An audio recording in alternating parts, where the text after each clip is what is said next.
Equivalent fractions. Equivalent fractions. Let's say we have a circle and we decided to cut it into two halves like that. Then we will take this half here. What does this part represent? It represents 1, okay, 1 out of 2 parts. Okay, 1 over 2 of the circle. Okay, let's see this other circle. We will divide it into 4 parts here. Okay, and we will take these 2 parts. So what did these 2 parts represent? It represents 2 out of 4. 2 out of 4 parts, or 2 over 4. Okay, let's see this other circle here.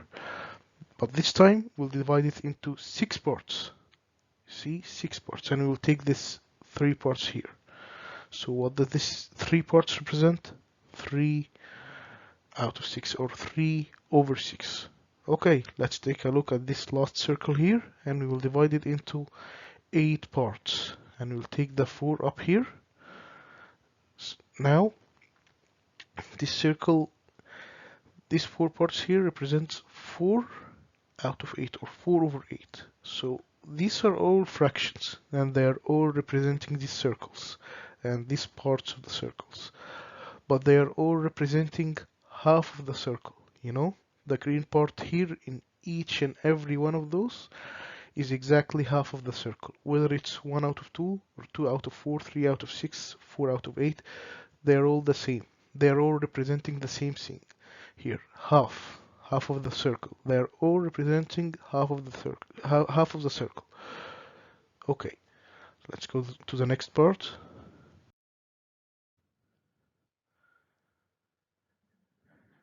Okay, it's important to know. Let's say we have 1 over 2. It will be the same if we multiplied the numerator, the number up here, and the denominator, the number down there, by 2. It will be the same.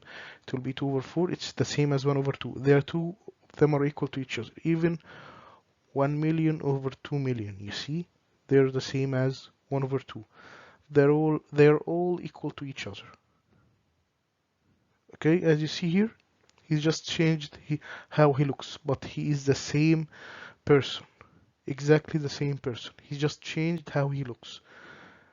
Okay, now we have 2 over 4. We can do it the other way around. We multiplied by numbers, we multiplied by 2, or multiply even by 1 million. We can even divide, but everything done, it have to be done up and down. And it only works with multiplication and division. It will never work with addition and subtraction. Okay, let's say 2 over 4. If we divide 2 up and down, 2 divide 2 and 4 divide 2, it will be 1 over 2, the same as 2 over 4. The two of them are exactly the same. Okay, even 3 over 6, if we divide 3 up and down, it will be 1 and 2. So 2 over 4, 1 over 2, 3 over 6, they are the same. All of them are the same. All of them are equal to 1 over 2.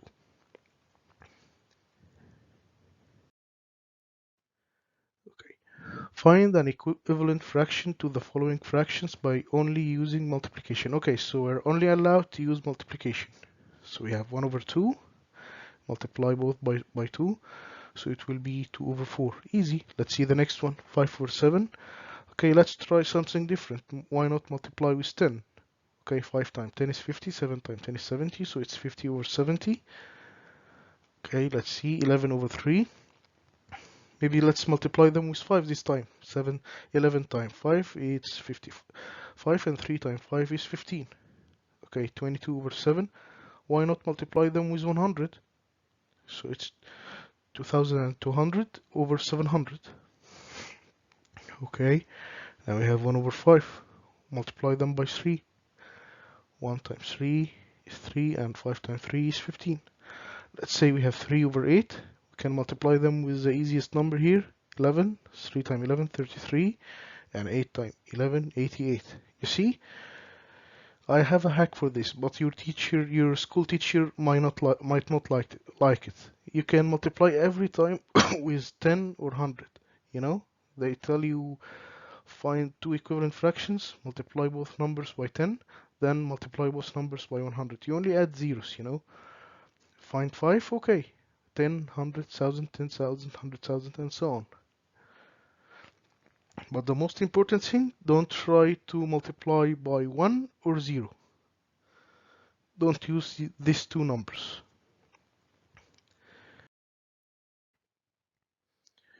Quick revision on the divisibility rules. Okay, now we have 2. Okay, if the last number is even. So if a number is divisible by 2, if only is the last digit of the number is even. Okay. 3, if the sum of the digits is divisible by 3. Okay, and 5, of course, if the last number is 0 or 5.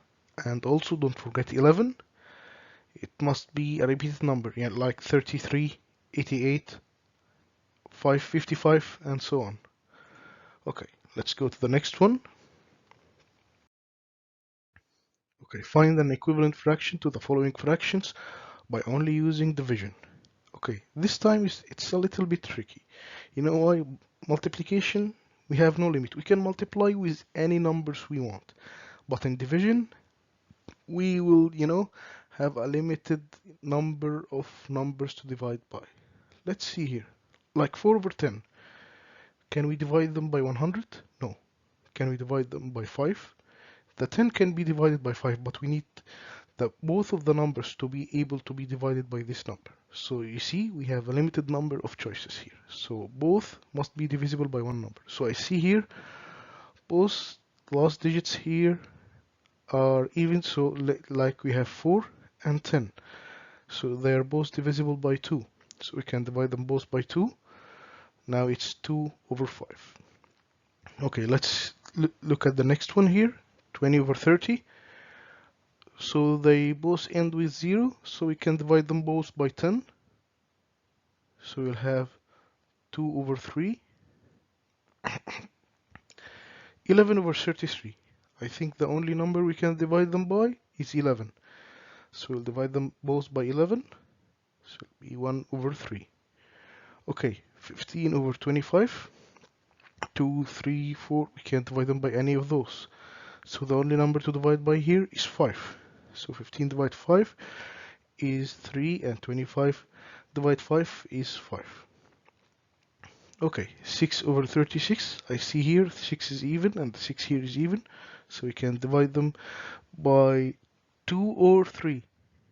But 3, I think it's more relevant here. So it will be 2 over 12. Okay, 16 over 48. You see here, it's 6, the both here, 16, 6 is even and 8 is even, so we can divide them by 2. So it will be 8 over 24.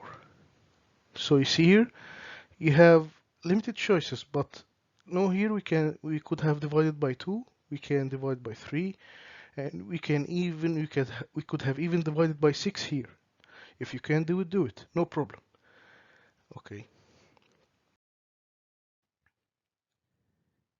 Okay, this is the question that you will know the answer to in the next session. In what situation can you use only multiplication to find an equivalent fraction? He means that we can't use division. What is the situation that we will not be able to use division? I will leave you the answer in the next session.